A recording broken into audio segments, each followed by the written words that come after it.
Ако пред повеќе од 100 години борбата во Крушево се водела за создавање на сопствена и самостојна држава, денес во 21. век борбата се води буквално за секоја капка вода. Нема извор или поточи околу градот во коријата кое што можело, а не се искористило за водоснабдување. Но за жал и таа вода е малку.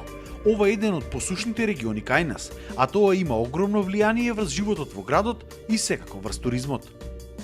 Жан Здравески Шап е еден од најстарите угостители во Крушево. Вели дека поради немањето на вода често се случува туристите да откажуваат и аранжмани. Секој гостин кој доаѓа во Крушево, логично е дека би требало да се истушира и основни хигиенски работи да ги обави. Ако немате вода, автоматски е проблем со туризмот. Во периоди, летните периоди, посебно кога е жешко времето повеќе, се има дешавано да откажуваат аранжмани. На ист став се и хотелиерите. Некогаш има рестрикции, некогаш има целосно запирање на водата. Тоа е многу тешко за да го објасниме на нашите туристи, поготово на странците кои се зачудени во 21 век да има проблем со водоснабдување.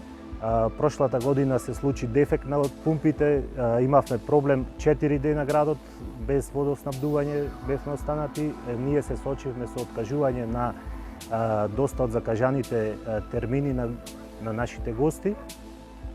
За нормално функционирање на Крушево му се потребни 25 литри вода во секунда, која сега се надополнува со вода од регионалниот водовод Студенчица, која пак се качува до Крушево со помош на оваа пумпа кај селото Норово, од 400 до 1400 метри надморска височина.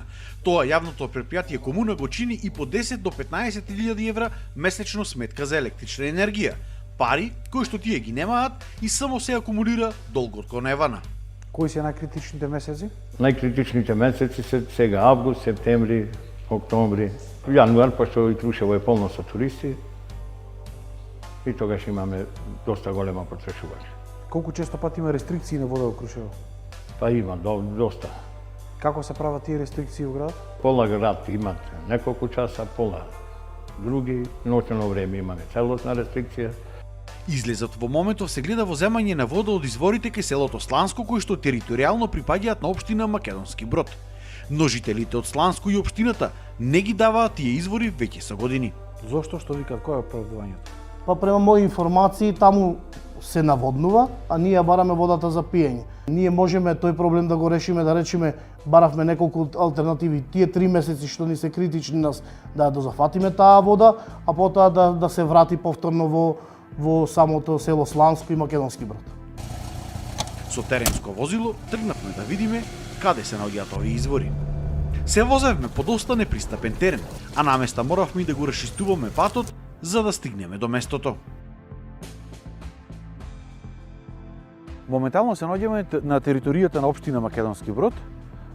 Позади нас се наоѓаат дел од изворите кои што општина Крушево веќе ги користи од ова место за своји потреби. За колкава количина на вода станува збор и колку извори користите?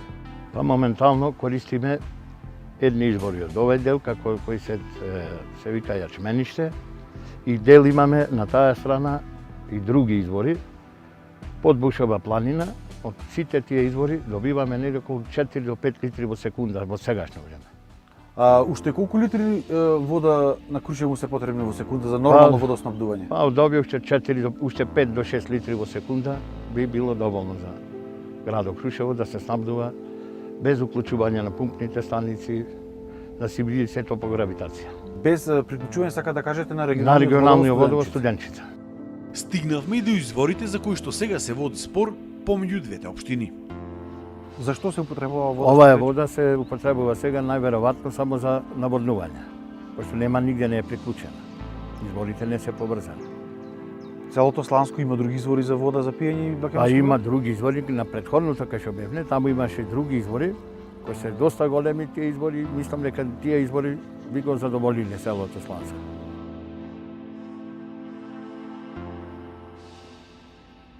Преку планината слеговме и до селото Сланско, да ги прашаме жителите за целата оваа ситуација. Но за жал никој не сакаше да даде изјава во камера, Позади камерите велат дека Крушево веќе имало земено извори од територијата на општина Македонски Брод. Овие извори кои што сега ги бара Крушево ги користеле како вода за пиење и за да се одржува биолошкиот минимум на реката Слаешница. Велат не дека не сакаат да му дадат вода на Крушево, туку реално немало толку вода. На ист став се и од општина Македонски Брод, од каде исто така не сакаат да дадат изјава во камера. Дали Крушево ќе добие вода во иднина најмногу ќе зависи од тоа колку двете општини ќе сакаат да си помогнат едни на други, да седнат на маса и да најдат прифатливо решение и за двете страни.